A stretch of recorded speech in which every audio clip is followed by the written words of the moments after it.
Okay, so today we are digging into a career strategy for a very specific and honestly a very cool type of person. Someone who feels like they have way too many interests to just pick one. Does this feel familiar? You get this incredible new idea, right? And you dive in head first, pouring all your energy into it, absolutely convinced that this is going to be the one. But then, a few weeks, maybe a few months go by, that initial fire starts to fade, and you're already jumping to the next shiny new thing. And after all that work, you look around and realize you're basically right back where you started. And this is such a perfect way to describe that feeling, right?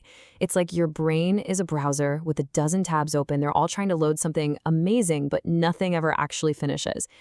Every single hobby feels like it could be a career. Every idea suddenly needs a full business plan, and you end up in this cycle of starting everything but finishing, well, nothing. It's just exhausting.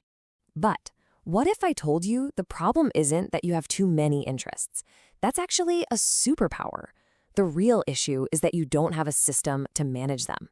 You're trying to give a little bit of your time and energy to everything at once, and because of that, you're not getting real, solid results from anything.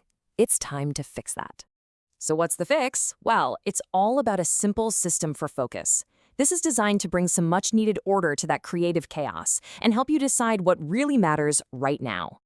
The whole system breaks your life down into three really clear levels. First up, you've got your main focus. That's the one big thing. Second is the reset. This is what keeps you grounded and mentally sharp. And third, you have the hold list, which is basically a parking lot for all those other brilliant ideas. Let's actually break this down. Your main focus, level one, is the thing that's going to build your future. This gets the lion's share of your time. And the one rule, the most important rule, is you do not keep changing it. You got to stick with it. Next, you have the reset. This is what keeps you consistent, things like working out, reading, or meditating.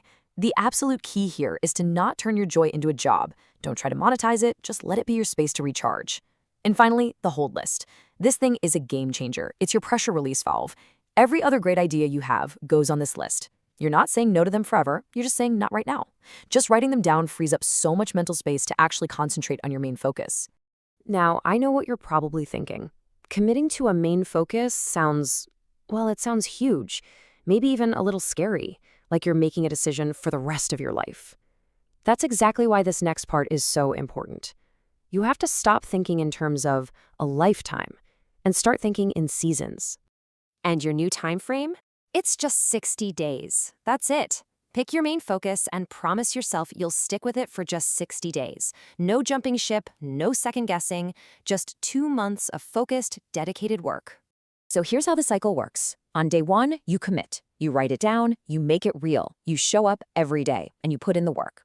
Then, on day 60, you hit pause. You take a step back and you review your progress.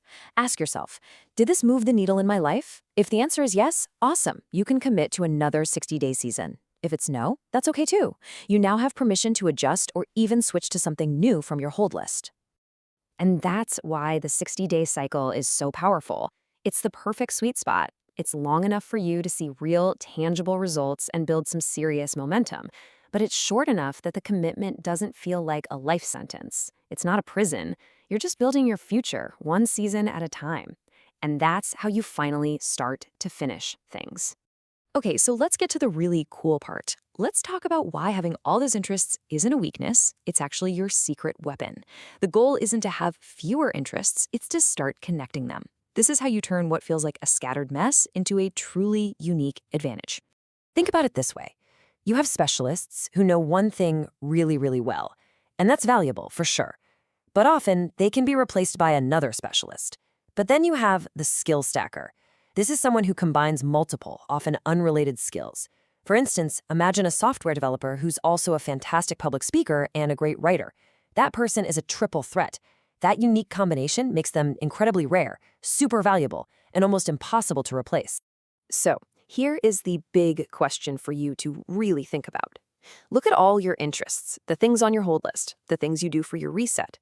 Which two of those, if you stacked them on top of whatever your main focus is, would create something no one else has?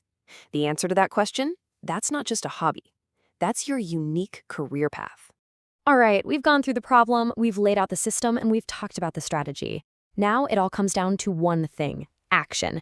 It's time for you to make your first 60-day decision. You know, an idea that's just floating around in your head, it doesn't really do anything but take up space and energy. But something truly powerful happens the moment you write it down. It stops being this vague, someday idea, and it becomes a concrete decision. It's the critical first step from just thinking about something to actually doing it.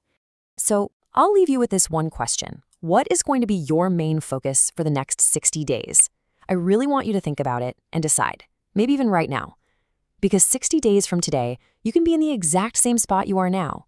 Or you can look back at this moment as the day everything started to click into place. The choice is all yours.